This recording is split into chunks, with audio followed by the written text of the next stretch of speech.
안녕하세요. 부자 오빠입니다. 제목만 봐도 가슴이 웅장해지는데 AI 전쟁 승자는 구글, MS가 아닌 바로 이 회사 목표 주가를 2배로 올려버렸습니다. 바로 엔비디아죠. 근데 역설적으로 구글과 MS가 아니라는 얘기는 대다수 사람들은 그래도 AI 하면 구글과 MS가 짱 아니냐 이렇게 생각하고 있다는 뉘앙스가 또 풍깁니다. 근데 우리는 걱정할 게 없죠. 구글과 MS, 엔비디아에 우리는 몽땅 다 투자를 하고 있지 않습니까? 필라델피아 반도체 안에 엔비디아 들어가 있고 나스닥 100 안에 구글과 MS가 또 다 들어가 있습니다. 심지어 나스닥 100에는 엔비디아도 들어있죠.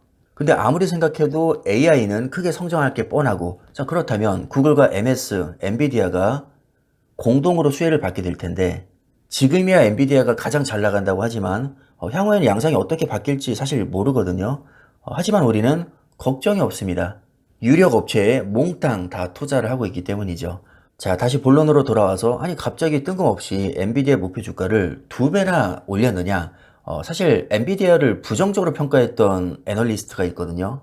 자, 이 사람이 엔비디아의 가격 책정 능력을 과소평가했다면서 패배를 인정했습니다. 아, 내가 엔비디아 너무 과소평가한 것 같아.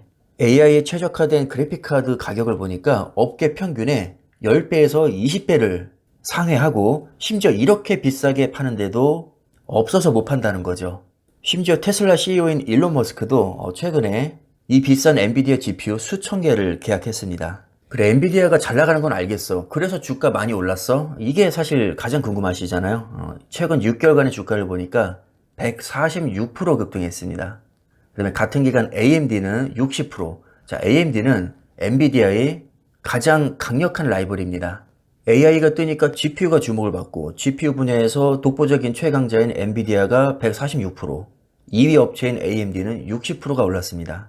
그리고 같은 기간 30개 반도체 기업을 품고 있는 필라델피아 반도체를 추종하는 SOXX 43%, 확실히 엔비디아와 AMD가 반도체 평균보다 많이 올랐죠. 그만큼 GPU가 주목을 많이 받고 있다는 뜻입니다. AI가 뜨니까요. 자, 그 다음에 마이크로소프트 26%, 구글은 8%밖에 못 올랐고요. 마소와 구글을 품고 있는 QQQ, 나스닥 100을 추종하는 ETF죠. 22% 올랐습니다. 자, 확실히 빅테크보다 반도체가 더 많이 올랐고 반도체 평균보다 GPU에 최적화된 엔비디아와 AMD가 더 많이 올랐습니다. 기사 내용을 조금 더 볼까요? 엔비디아는 생성형 AI에 필요한 그래픽 처리 장치, 즉 GPU를 가장 잘 만드는 회사로 평가받는다. 엔비디아를 부정적으로 평가했던 HSBC 프랭클리 기술 연구 책임자는 투자 의견을 축소해서 매수로 2단계나 상향 조정했고 투자자 의견서에는 패배를 인정한다는 표현을 썼습니다. 그동안 데이터 센터의 둔화에 집중해서 저평가했었지만 이건 사실 너무 근시안적인 생각이었죠. 성장률이 둔화된 거지 데이터 센터 자체가 전망이 어둡진 않습니다. 예를 들면 이런 거죠. 매년 50% 성장하던 데이터 센터가 30% 성장했습니다. 성장률이 둔화된 것은 맞지만 여전히 엄청나게 고성장하고 있는 거죠. 그리고 앞으로도 지속적으로 크게 성장할 가능성이 매우 높습니다. 특히 반도체 가격 책정력에 정말 놀랬다고 하는데, 자, 비슷한 맥락으로 삼성전자가 감산 선언하자마자 메모리 반도체 3대장인 삼성전자, 하이닉스, 마이크론의 주가가 급등한 적이 있습니다.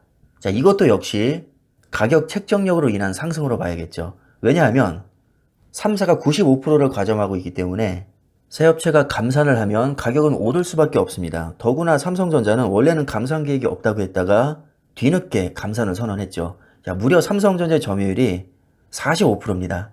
거의 절반을 차지하고 있는 삼성전자가 감산을 한다? 가격이 오를 수밖에 없는 거고 가격이 오르면 수익성이 증대가 되니까 당연히 주가는 선반영이 된 겁니다.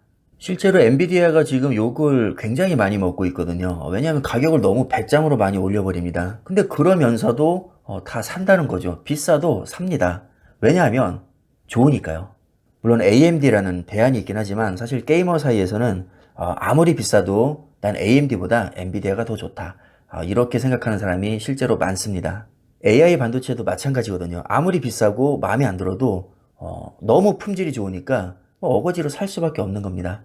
근데 심지어 이런 엔비디아의 반도체 가격 책정 능력이 아직까지도 완전히 반영이 안 됐다고 합니다. 그래서 목표 주가를 175달러에서 355달러로 거의 2배나 올린 거죠.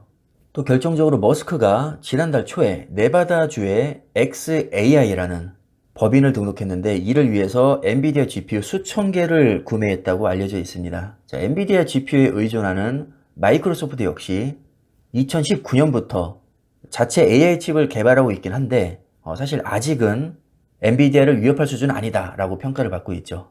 그러니까 어쩔 수 없이 비싸도 엔비디아 칩을 쓸 수밖에 없는 겁니다. 안 입고 와도 어쩌겠습니까? 엔비디아만큼 GPU를 잘 만드는 기업이 없는데 말이죠. 나는 AI에 지금 대규모 투자를 들어가고 있는데 엔비디아 칩 없이는 이 사업이 제대로 안 되는데 어쩌겠습니까? 비싸도 살 수밖에 없는 거죠. 그러니까 엔비디아는 이걸 이용해서 야, 니들이 내가 비싸게 팔면 어쩔 건데 그래도 살 거잖아. 가격을 왕창 올리는 거죠. 얄밉지만 어쩔 수 없습니다. 원래 기업은 실력으로 평가를 받는 거죠. 정말 냉정합니다. 그러니까 우리 투자자 입장에서는 얄미울 정도로 실력이 뛰어난 기업을 찾아서 투자하면 되는 겁니다. 어렵지 않죠. 제가 볼 때 확실히 지금 엔비디아는 너무 배짱 부리고 있고 그 오만이 하늘을 찌르고 있습니다.